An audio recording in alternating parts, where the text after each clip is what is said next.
As a recent, I couldn't really find any games to play on Roblox that for me were fun, so I made one.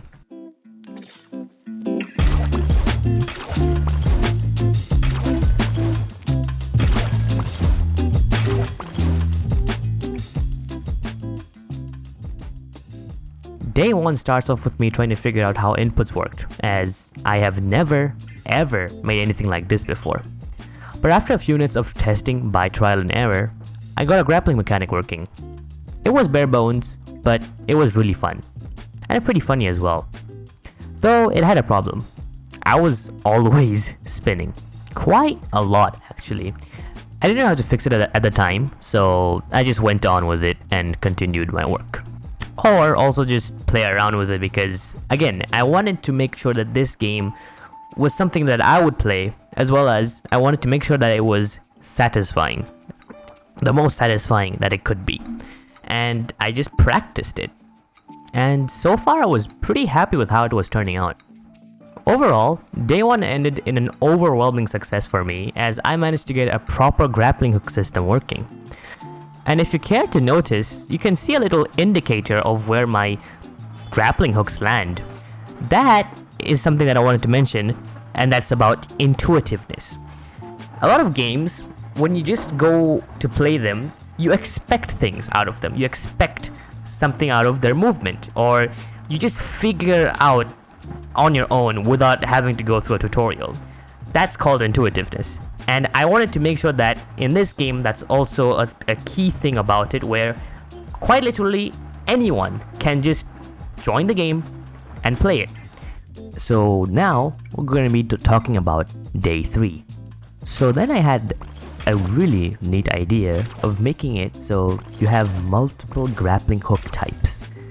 At the time of day 3, there were only 2 modes, which were swing. Like it was just a normal swing, you just latch onto something and it will just carry you out through gravity.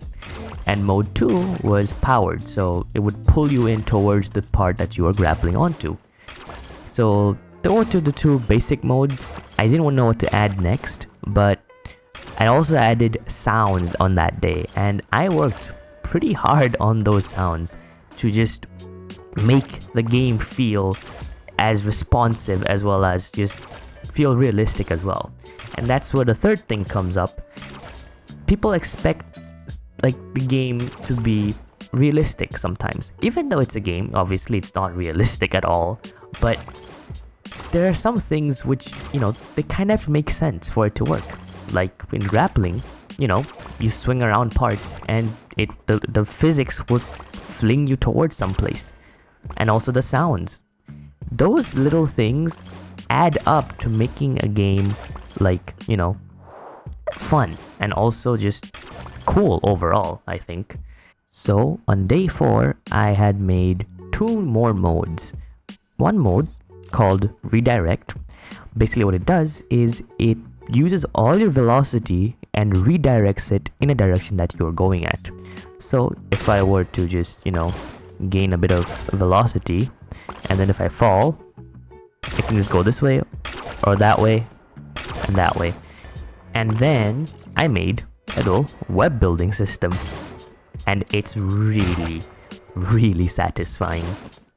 So it works the same way as you grappling onto something, but instead if you go to mode 4, it's much more precise. So you can you can make it out of anything or out of anywhere. And I also made sure to make this building mode also, intuitive and easy to use, as well as, fun. Okay, so let's just say I want to place there. All I do is I click and then I release to place it. And also I can just cancel it. So if I just scroll out of it, I can cancel it. And this, for me, was really fun. And also I wanted to make sure it's really fast as well, as I want them to be able to, make it while they're swinging. And the cool part about this is you can swing on them.